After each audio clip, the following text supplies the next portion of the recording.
bonjour à toutes et à tous les amis, c'est Tancraft. On se retrouve aujourd'hui très rapidement pour une toute nouvelle vidéo sur Cities Skylines. Mais attention, nous nous retrouvons pas non sur le jeu, mais plutôt sur la page Steam. Car oui, vous l'aviez demandé, un petit récap, car vous le savez. Et ça va venir très bientôt, en effet c'est bien aujourd'hui le 14 septembre qu'il y a un nouveau DLC qui sort sur Cities Skylines. Un DLC qui se prénomme Place et Promenade, en français. Parce que oui, j'ai fait une petite traduction. Pourquoi? Parce que aujourd'hui, on va faire une petite review de toutes les news qui sont sorties sur Cities Skylines et ce nouveau DLC. Vous pouvez acquérir ce nouveau DLC à 14,99 €. Autant dire 15 €. Je suis sur la page Steam, vous retrouverez bien sûr la page dans la description de la vidéo. Alors, petite vidéo très rapide aujourd'hui, car en effet, je vais vous présenter tout. On va lire les patch notes ensemble, on va regarder de manière globale ce qui est nouveau sur Cities Skylines, mais je ne vais pas pouvoir vous montrer tout ça en direct, parce que oui, lorsque vous avez un nouveau DLC, il faut mettre à jour tous les modes, et les modeurs ne sont pas forcément aussi réactifs que ça. Et qui dit DLC, dit bien sûr aussi pack de contenu. Et forcément, quand vous avez un DLC, les amis, vous avez tout un ensemble de petits contenus qui vient s'ajouter, et on peut voir que on a plusieurs packs de créateurs de contenu. On a le Mid-Century moderne, on a le Station balnéaire. J'ai pris moi de mon côté le Mid-Century moderne, je n'ai pas pris le Station balnéaire qui je trouve qu'on a beaucoup de choses dans le workshop qui puissent un peu y ressembler, donc c'est pour ça que j'ai décidé de ne pas le prendre. Les radios, je ne les prends pas parce que principalement je ne les utilise pas. Bon, écoutez les amis, je vous propose tout simplement d'aller visualiser, j'espère que je vais retrouver ça, d'aller visualiser la bande-annonce de la première mage, donc Place et Promenade. De toute façon, on peut visualiser dans un premier temps comme ceci. Si je mets en... Voilà, on peut s'apercevoir qu'il y a plein de choses qui sont au rendez-vous, des nouveaux bâtiments, des nouveaux assets. Il y a... Alors, je suis obligé de couper le son parce que sinon je vais me faire strike par YouTube. Donc, je coupe le son et je commente par-dessus. Donc là, on voit bien qu'on a des nouveaux bâtiments. Ça, c'est assez intéressant. On va pouvoir voir, il y a des nouvelles zones qu'on va pouvoir dessiner sur la carte. Vous allez voir, c'est ultra sympa. Voilà, justement, ces zones un petit peu urbaines, un petit peu piétonnières, justement, où toutes les villes que vous allez y mettre, ce seront des routes, pardon, toutes les routes que vous allez mettre, ce sont des routes piétonnières. Donc ça, c'est franchement très sympa. En effet, franchement, très sympa. Donc on visualise un petit peu, c'est vraiment une sorte de bande-annonce. Là, on visualise un asset qui est plutôt sympa, mais somme toute, je trouve un peu grand quand même. On voit qu'il y a des politiques qui ont été rajoutées. On voit qu'il y a des petites ruelles qui sont déterminées, dessinées, destinées, on va dire, au bus, principalement au bus. On peut faire une seaside promenade, donc un flanc de mer. Et je pense que c'était le petit ajout qui manquait. Ce sont vraiment les rues piétonnières pour faire vos centres-villes. Ça, franchement, c'est vraiment super sympa. Alors, maintenant, les amis, on va passer chaque petit DLC en review, comme ceci, tout simplement. Donc, on voit bien qu'il y a plusieurs choses qui ont été ajoutées. On va d'abord commencer par le DLC Parc et Promenade, ensuite on va aller voir le Mid-Century moderne, et enfin le Seaside. Là, on voit bien tout simplement que on peut donc maintenant créer des rues piétonnes. On peut créer des zones entièrement sans voiture, on peut mettre des places, et on va pouvoir monter de niveau notre ville grâce justement à cette petite extension. On a les rues piétonnes, les zones piétonnes, on a des nouvelles politiques qui viennent s'ajouter, on a des spécialisations de quartier, donc c'est ce que j'étais en train de vous dire. On a aussi des bâtiments de services urbains. Alors, justement, bon, rue piétonne, hein, c'est assez simple de compréhension, j'ai pas forcément besoin de les lire. On va pouvoir diminuer l'impact des voitures dans les rues, juste faire des rues piétonnes, ça c'est intéressant. On va avoir 3 nouvelles politiques. La circulation sur toutes les routes piétonnes, à l'exception des autoroutes, est limitée à 20 km/h. Pardon. Interdiction du sucre. Alors ça, c'est peut-être la traduction, parce que là, je suis sur j'ai Google Traduction, on va dire. Allonge la durée de vie moyenne des citoyens dans la zone pédestre, mais réduit leur bonheur moyen. On va voir aussi la politique musique de rue, augmente le bonheur moyen et la pollution sonore dans les zones commerciales piétonne. Donc ça peut être assez sympa. Spécialisation de quartier, on a trois nouvelles spécialisations de quartier. Bureau, donc ça c'est pas mal. Zone résidentielle à haute densité et zone commerciale à haute densité. Alors apparemment d'après ce que j'ai vu, ce seront des bâtiments qui vont pousser côte-côte. Tous les bâtiments vont être collés les uns aux autres, un petit peu comme vous avez dans les centres-villes à l'heure actuelle. Et justement, ces spécialisations feront pop des lignes continues, des rues de bâtiments hein, à ligne continue. Donc ça peut être franchement sympa au lieu d'avoir des bâtiments qui sont séparés les uns les autres. Là, attention, je ne parle pas de Move It, je ne parle pas de Find It, je parle vraiment des zones que vous allez éditer grâce à l'outil City Skylines. Donc ça, c'est franchement intéressant lorsque on va venir jouer en Vanilla. Et justement, on parle des spécialisations. On peut affecter donc une spécialisation à un quartier. Et cette spécialisation va être affectée à tous les carrés, hein, à toutes les zones, le zonage dans ce quartier-là.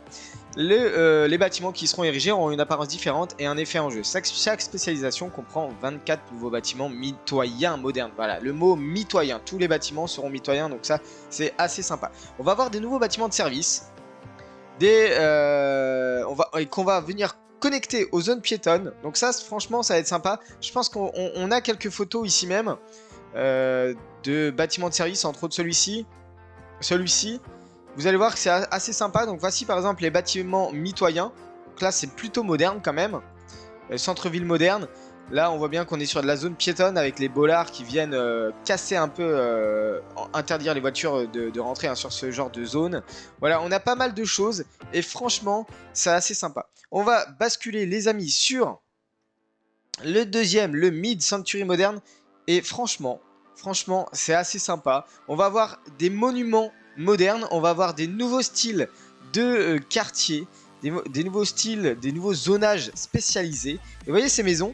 Petite maison moderne, franchement très sympa. Merci aux créateurs de contenu, hein, on va le dire, hein, c'est assez sympa je trouve. Vous voulez faire des petites villes un peu américaines, modernes, à flanc de mer, et ben je trouve que ça correspond vachement bien. Des petites piscines, etc. On va descendre, on va voir ce qu'ils nous notent autour de ce contenu. Donc redécouvrez le mouvement moderniste des années 60 avec ce pack créé par Revo. Merci à Revo. L'esthétique moderniste vous offre une nouvelle façon de personnaliser votre ville, notamment des bungalows, des restoroutes et des hôtels. Les restoroutes, ça peut être très sympa à poser ça. Donc on a un nouveau pack qui comprend 147 bâtiments résidentiels, évolutifs, bien entendu. Attention, évolutif si on est sur du zonage. Pareil pour votre prochaine zone suburbaine chic, point d'interrogation. Donc ce pack comprend un style de quartier pour les évolutifs, donc un style de quartier pour ce genre de maison, 3 hôtels, 2 restaurants, 30 décorations supplémentaires, ça c'est intéressant, des clôtures, des meubles, des décorations de jardin, et des abris de voitures. Donc ça c'est pas mal, petits abris de voitures je pense, qui sont ici même, et ben franchement, c'est assez sympa. Est-ce que ça ferait un petit peu office de parking couvert? Je ne sais pas, là on voit les hôtels. Franchement c'est assez sympa. Alors on va retourner sur le troisième DLC, le troisième le deuxième Content Creator Park, Seaside Resort. Et là franchement c'est joli, hein. C'est très joli, mais c'est pour ça que je ne l'ai pas acheté, parce que je trouve qu'on a quand même pas mal de choses sur le workshop avec du Seaside. On est sur des bâtiments bien plus atypiques, bien plus en bois, bien plus construit sur les îles, hein, et je pourrais pas vous dire l'année, mais voilà, 19e siècle. On est sur une station balnéaire rétro avec des bâtiments du 19e siècle. Merci à Gaze pour ce petit c'est pas un DLC, mais ce petit Content Creator Park CCP. Seaside Resort ajoutera une touche stylée à votre ville. Revivez l'atmosphère nostalgique des anciennes villes balnéaires, de leurs boulevards et leurs jetées. On aura 29 nouveaux bâtiments, un monument historique du début des années 1900, une bibliothèque locale, des services de police et d'incendie, et une gare ferroviaire historique. La gare ferroviaire, d'ailleurs, c'est la première image que l'on voit tout au début. La deuxième, vous voyez celle-ci, elle est plutôt sympa quand même. Allez, on est parti pour lire. Les développeurs ont fait des notes et ont même fait des lives et on fait des notes et on est parti pour lire l'intégralité, je pense. On va faire ça assez rapidement ensemble. Ça va être une vidéo assez courte, j'espère. Mais ça sera beaucoup de parlotte surtout. Et pourquoi j'ai décidé de le faire que le 14 septembre lorsque ça sort, alors que pourtant on a quand même l'info depuis au moins un mois. C'est parce que justement j'attendais d'avoir tous les interviews des devs, toutes les petites patch notes, tout ça. Et donc forcément c'est sorti aujourd'hui lors de la sortie officielle. On voit bien qu'il y a eu 5 interviews. On va remonter... Ah bah voilà, regardez les dates. Donc c'est sorti, je crois que ça a été spoil. Ça a été teasé plutôt le 26 août. Même un petit peu avant, un jour avant je crois. Et donc moi j'attendais forcément la sortie officielle qui se fait le 14 septembre. Donc le 13 septembre c'était le dernier Dev Diaries et des petits tutos. Et écoutez, on va y revenir dessus. Donc tout simplement, on va pas forcément lire les vidéos, on va juste lire les textes. On va commencer par le premier dev. L'idée c'est quand même de traduire en français, hein, bien entendu. Donc là, ils nous remettent un petit peu la bande-annonce qu'on avait vue au début. Alors, qu'est-ce qu'il y a comme détails sur lesquels on peut s'intéresser? Donc, la création de zones piétonnes. Voilà, donc là, tout simplement, ça va partir de l'outil. Vous voyez, l'outil de quartier. Il se trouve dans le menu district et zone et devient disponible lorsque vous atteignez le jalon 3, Tiny Town. Bien sûr, il va falloir atteindre ce jalon 3. Donc, il suffit de venir peindre, hein, comme n'importe quel quartier, et vous affectez le quartier Paint Pedestrian Area. Donc vous sélectionnez en amont ce type de quartier là et vous le peignez. Et une fois que tout cela, voilà, il est temps de... Alors ils expliquent, une fois que vous êtes satisfait de la zone, il est temps de placer un point de service. Donc point de service sont ces 3 bâtiments là, qui sont somme toute plutôt sympas. Ces points de service sont essentiels dans les zones piétonnes car la plupart des véhicules, y compris les camions à ordures de livraison, ne sont pas autorisés dans les rues piétonnes. Au lieu de cela, les ordures sont automatiquement collectées dans les bâtiments des rues piétonnes pour être ramassées au point de service. Donc ces bâtiments de service servent un petit peu de points de récupération de tous les services aux alentours. Les ordures sont automatiquement collectées dans ces bâtiments là et pour être ramassées au point de service. De même, les ressources, les marchandises et le courrier sont tous acheminés via le point de service. Donc ça c'est franchement assez intéressant. Alors assurez-vous qu'il est placé sur une route qui peut supporter une circulation accrue de camions. Donc forcément une avenue, 2 fois 2 voies ou 3 fois 3 voies. Les points de service, il y a plusieurs tailles. Le général, centre de service. On a le point de service des ordures et le point de service de fret. Donc plusieurs types de services. Les différents points de service sont importants car ils ont chacun une capacité d'accueil. Certains immeubles sur rue piétonne ne verront pas leurs besoins pris en charge. Donc forcément, on a des nouveaux besoins qui sont... Alors, on n'a pas forcément des nouveaux besoins, ça reste les mêmes besoins. Mais ce sont des bâtiments de service qui vont venir justement combler ces besoins. Franchement, c'est assez intéressant, je trouve. Alors, les rues piétonnes, on voit bien qu'on a des nouvelles rues et ça, franchement, ça fait plaisir, les amis. Un petit peu de fraîcheur sur les nœuds, sur les roads, sur les segments et franchement, c'est juste incroyable. Alors, avec la zone piétonne et un point de service placé, place aux rues piétonnes. Ces routes pavées ne peuvent être utilisées que par des citoyens marchant ou à vélo et si nécessaire par des véhicules d'urgence comme les ambulances, les corbillards, les voitures de police ou les camions de pompiers. Comme les citoyens sont les principaux utilisateurs des rues piétonnes, les véhicules doivent respecter les limites de vitesse fixées à 20 km/h, je le rappelle. Nous avons inclus de nombreuses variations dans les rues piétonnes et ça c'est franchement intéressant. On a différents types, du cobblestone, du bluestone, du sandstone, il y a plein de largeurs différentes, ça c'est juste incroyable. On a des variantes avec des arbres, avec des terre-pleins avec des arbres, de l'herbe tout simplement, il y a vraiment beaucoup de choses, hein, vous le voyez ici même. On a des voies aussi réservées aux bus, donc il y a 30 rues piétonnes les amis à découvrir, je vous conseille d'acheter le DLC, il est juste incroyable je trouve. Alors certes c'est pas du contenu comme l'aéroport si vous voulez, mais ça reste du contenu qui est plutôt intéressant et qui pour moi aurait dû sortir il y a bien longtemps. Qu'est-ce qu'il nous raconte? Lorsque vous construisez vos rues piétonnes, vous pouvez sortir de la zone piétonne que vous avez définie précédemment. Si cela se produit, les rues étendront automatiquement la zone pour les suivre. Donc ça c'est assez intéressant, c'est pas mal. On a une nouvelle petite fonctionnalité sympa, des bornes apparaissent automatiquement à l'entrée des rues piétonnes pour décourager les véhicules d'y entrer. Donc tout simplement ce qu'on appelle nous des bollards, des bornes, ça c'est pas mal. Et j'espère qu'on aura le petit système, si vous voulez, vous plaquez la carte et vous avez les bornes qui descendent. Et hop, une fois que la borne est descendue, la voiture peut passer et puis les bornes se remontent derrière. Je sais pas du tout si ça sera actif, mais en tout cas on voit bien là par exemple la voiture de police, vous avez les bornes qui sont complètement descendues par rapport aux autres. Donc ça c'est franchement pas mal. Bollard, bah voilà, Bollard se rétractant pour une voiture de police en attente. Ça, franchement très bien pensé de la part des devs. Plutôt sympa. Ok, on va aller sur le suivant. Donc là on était sur le premier, on va aller sur le deuxième. Les amis, c'est parti. Donc, on est parti. Voilà, donc là, on va explorer aujourd'hui le détail de la gestion des zones piétonnes. La clé d'une zone piétonne réussie est de gérer les points de service et de garder les citoyens heureux et divertis. Donc ça, on a bien compris.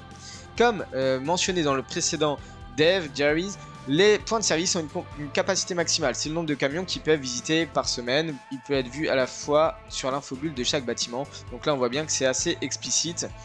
Qu'est-ce que je peux vous dire d'autre? On a un nouveau panneau, une nouvelle fenêtre qui va nous montrer un petit peu toutes les caractéristiques de la zone piétonnière. En particulier, le bonheur moyen, les divertissements fournis par les parcs, les places visées par la taille de la zone. On a vraiment plein mal de choses, mais tout ça on reverra, je le rappelle, en jeu, une fois que tous les modes auront été mis à jour. J'espère en tout cas que pour le live de jeudi soir, tout ça sera rentré dans l'ordre, parce que sinon je pourrais pas lancer ma partie, ma map, forcément, parce que les modes ne seront pas à jour. Je vous tiendrai au courant dans le Twitter et le serveur Discord, sur lequel je vous invite à rejoindre bien entendu. Donc n'hésitez pas non plus à liker, à vous abonner et à commenter. Je vous mets à contribution, c'est super important. Alors, on voit bien qu'il y a une progression. Alors, ils expliquent que les zones piétonnes n'ont pas de niveau, mais ils ont des catégories de bâtiments qui se déverrouillent simultanément. Certains d'entre eux sont universels et peuvent être déverrouillés par n'importe quelle zone, tandis que d'autres sont liés à un type de zone spécifique. Le déverrouillage, l'onglet sur le panneau de la zone vous montre ce qui est nécessaire pour déverrouiller chaque bâtiment. Donc là, vous voyez, si vous avez différents onglets dans le panneau de gestion de la zone piétonne, si vous allez sur le troisième onglet, vous pouvez voir quelles sont les conditions pour que chaque bâtiment pop.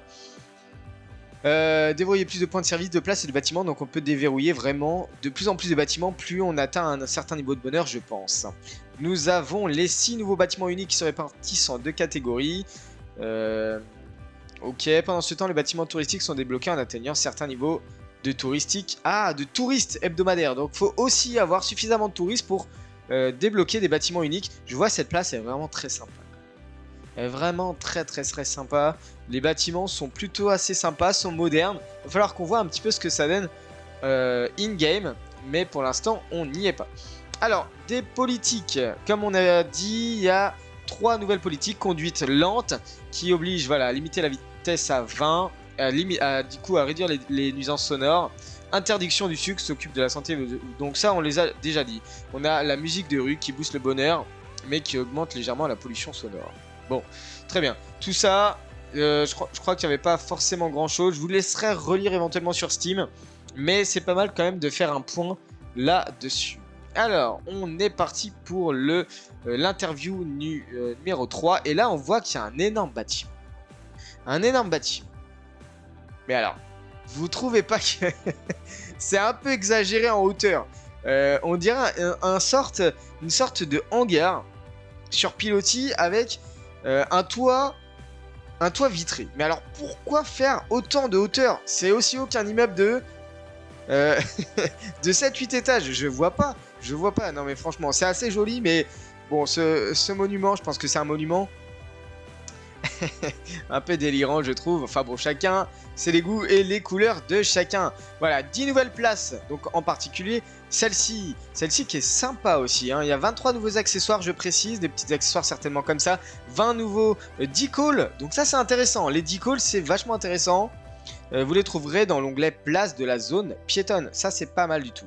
Et il donne un look moderne et coloré à votre ville et vous permet de personnaliser vos zones piétonnes. Donc ça sera certainement un decal qu'on pourra réutiliser dans nos parties actuelles, dans notre partie actuelle. Les nouveaux bâtiments de service, regardez-moi ces bâtiments colorés qui sont franchement sympas. Bon, celui-ci est un peu particulier, mais celui-là est assez joli, ceux-là aussi. Donc, on a des nouveaux bâtiments de service, 6 nouveaux bâtiments de service et 5 nouveaux bâtiments de transport public. Tous ont un style moderne et une grande capacité. Non, on a donc l'école élémentaire de grande capacité. L'école élémentaire, franchement très sympa. On a le lycée de grande capacité. Et on a même l'université de grande capacité. Donc ça, ce sont certainement des bâtiments de service à mettre en centre-ville au bord des zones piétonnières, très certainement. Peut-être même pas que au bord des zones piétonnières, hein. Ça peut être très bien dans des routes basiques. On a jusqu'à 10 000 étudiants, donc ça c'est franchement sympa si vous avez une ville très très fortement instruite.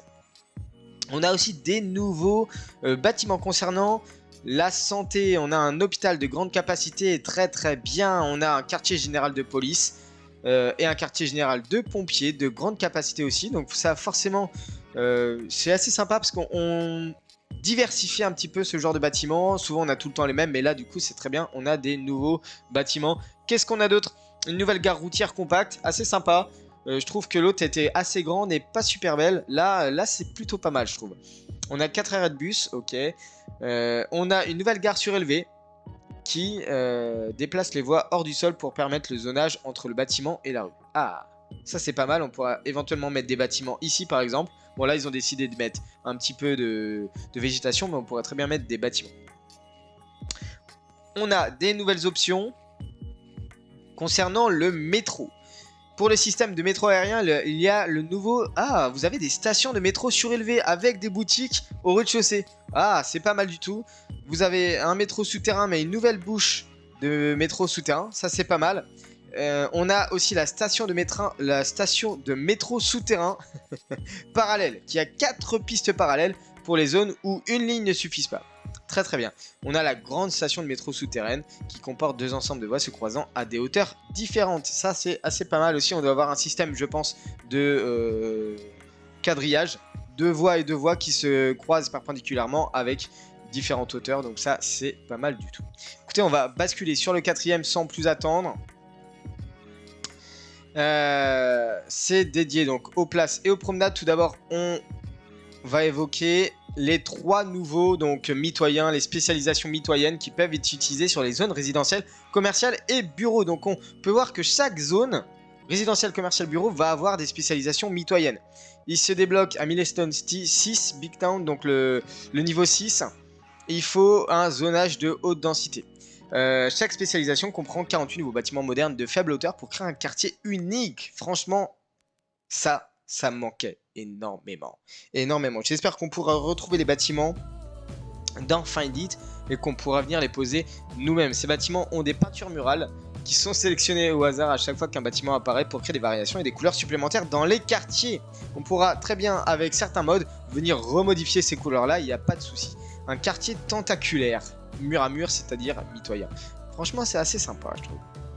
Les nouvelles spécialisations n'ont pas seulement l'air cool, mais en tant que spécialisation, elles fonctionnent également légèrement différemment des types de zones réguliers. Pour refléter leur construction moderne, ces bâtiments ont moins de risques de prendre feu. Ah, mais comme ils sont construits à proximité les uns des autres, les incendies se propagent plus facilement. D'accord. Petit changement de difficulté. Assurez-vous donc de garder quelques casernes de pompiers à proximité. Il se trouve donc les spécialisations, elles se trouvent dans le menu district et zone de... sous chaque onglet de zone et sont appliquées à un district en sectionnant la spécialisation. Oui, d'accord. Donc, c'est un petit peu comme le même fonctionnement des spécialisations de quartier à chaque fois, hein, vous connaissez. Il y a 5 nouvelles cartes, les amis.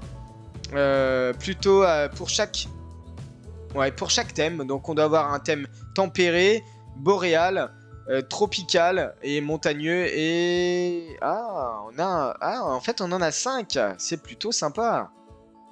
Là, on a pas mal d'îles. Là, on a...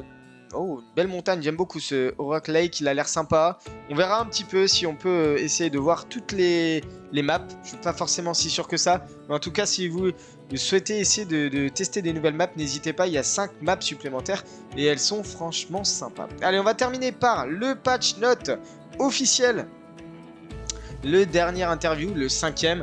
Et là, franchement, il y a des petites nouveautés qui sont sympas.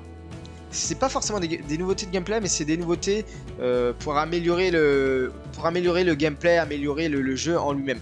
On peut très bien voir tout simplement qu'il y a une nouvelle fonctionnalité, donc quitter après avoir enregistré. Donc on peut activer ça lorsqu'on charge la game, tout simplement. Et si vous sauvegardez, eh bien ça quitte tout simplement la partie. C'est juste 1 ou 2 clics de raccourci, hein. C'est pas franchement... Bon, c'est pas franchement foufou, mais on voit quand même que les développeurs s'intéressent à la qualité de vie, qualité des process de ce jeu. Encore une fois, ça fait quand même 7 ans qu'il est sorti. Toutes les nouvelles routes, on revisualise toutes les nouvelles routes. Il y a 18 nouvelles routes, incroyables. Et là, je parle de routes, je parle pas de rue piétonne. Je parle bien de routes. Des routes qui sont... on a alors 4... Ah, attendez, on a 18 nouvelles routes, c'est pas forcément distingué, mais dans les petites routes, on a des petites routes à large trottoir, à sens unique, on a des terre-pleins en béton, des terre-pleins en herbe, on a des terre-pleins arborés aussi. On peut créer des petites routes à 4 voies, aussi avec 2 voies décernées au bus. Même on a des voies à sens unique, petites, qui restent petites en largeur, voie unique à 3 voies. Et bah franchement... Et même 4 voies, alors qu'on reste sur une largeur de petite route. Écoutez, ça c'est une grosse évolution, on n'a plus besoin de mode pour avoir ça. Franchement, c'est très sympa. On peut revisualiser aussi, là on est sur la taille, on est sur une grosse taille. On est sur les grandes routes, hein, la catégorie des grandes routes. Là, on peut avoir du 2x3 voies avec terre-plein central, en béton, en herbe, en arboré, et on a aussi arboré avec bus. Donc ça, c'est franchement assez sympa. On a aussi une grosse amélioration sur les bus. Les bus vont pouvoir emprunter l'autoroute. Et oui, vous allez pouvoir faire des autoroutes destinées aux bus, peut-être par exemple en parallèle de l'autoroute centrale. Vous voyez, on peut faire des autoroutes décernées aux bus, destinées aux bus, pour que les bus tracent leur route. Qu'ils soient plus mélangés finalement au trafic routier basique. Donc ça, c'est franchement sympa. On voit bien que là, par exemple, on est sur une autoroute à 3 voies et la voie de gauche est décernée au bus. Et bah franchement, c'est super cool. Allez, on va lire rapidement la note de patch et je vais vous laisser là parce que il sera déjà le temps, hein. On aura une petite vidéo de 30 minutes, assez peut-être, c'est juste de la lecture, mais au moins ça permet de faire un point sur toutes les news, les amis. Allez, zone piétonne. Donc comme d'habitude, on a tous les centres de service. On retrouve 5 petites rues piétonnes en grès, en bluestone, en pavé, en grès, grande route en grès, grande route en bluestone, grande route pavé. On a 10 places piétonnes, on a 4 politiques. Si on fait une synthèse un petit peu de tout ce qui est nouveau, on a les nouveaux bâtiments de service, donc les lycées, l'école, l'université, le quartier, l'hôpital, le quartier général de la police et de la caserne de pompiers de grande capacité. Tout ça de grande capacité. On a les nouveaux bâtiments concernant le transport public, la gare, les stations de métro surélevées, station de métro souterraine parallèle, grande station de métro souterraine, la gare routière compacte. On a 6 bâtiments uniques, ça on les avait pas forcément vus. La halle du marché, alors c'est peut-être ce bâtiment là que je trouvais un peu grand. Le musée d'art post-moderne, le centre commercial, ça peut être intéressant. Point de repère de la zone, point de repère de la zone commerciale, point de repère de la zone des bureaux. On a des nouvelles spécialisations et du coup on a des nouveaux bâtiments. 48 immeubles résidentiels mitoyens, 48 immeubles commerciaux mitoyens et 48 immeubles bureaux mitoyens. Donc ça franchement sympa. 5 nouvelles cartes, 2 nouveaux chapeaux, 3 nouveaux succès, des nouveaux gazouillis. Un petit peu comme d'habitude. Là on visualise un petit peu ce qu'on a aussi dans les petits packs de radio. Donc on a 16 nouvelles chansons, du contenu DJ, un petit peu comme d'habitude. Pour le pack Mid-Century Moderne, on a 147 bâtiments, ça franchement c'est hyper intéressant. 5 bâtiments de parc et 32 accessoires qui sont nouveaux. Eh bien les amis, je vous dis que vous aurez besoin de moins en moins de modes parce que là franchement il y a vraiment beaucoup de choses. Bon, il y a plein de petits correctifs que je vais pas forcément lire, mais qui sont franchement très sympas. Le petit up gratuit, c'est les 9 nouvelles petites routes, les 4 nouvelles grandes routes et les 5 nouvelles autoroutes dédiées aux bus. Ça, c'est gratuit pour tout le monde. Vous n'êtes pas obligé d'acheter le DLC et ça fait toujours plaisir d'avoir un petit peu de contenu gratuit. Et c'était le minimum de nous fournir ces fameuses routes, nouvelles routes. Allez, en tout cas, n'hésitez pas à me dire dans les commentaires si vous êtes intéressé par ces DLC et ces contenus, ces packs de contenu, la pack de créateurs de contenu. N'hésitez pas à me le dire. Moi en tout cas j'ai pris donc le Plaza et Promenade et j'ai pris le Mid-Century moderne. Et j'espère que je vais avoir l'honneur de vous le présenter in-game dès lors que les mods, hein, bien sûr, seront corrigés pour cette nouvelle version de City Skylines. Allez, n'hésitez pas à me le dire dans les commentaires si vous appréciez, si vous l'avez acheté, tout simplement, ou si vous voulez en voir davantage dans un autre épisode in-game. Et cette fois-ci, on essaiera d'utiliser une nouvelle carte de ce DLC là, justement. Allez, sur ce les amis, je vous souhaite une très très bonne journée. Prenez bien soin de vous. Je vous dis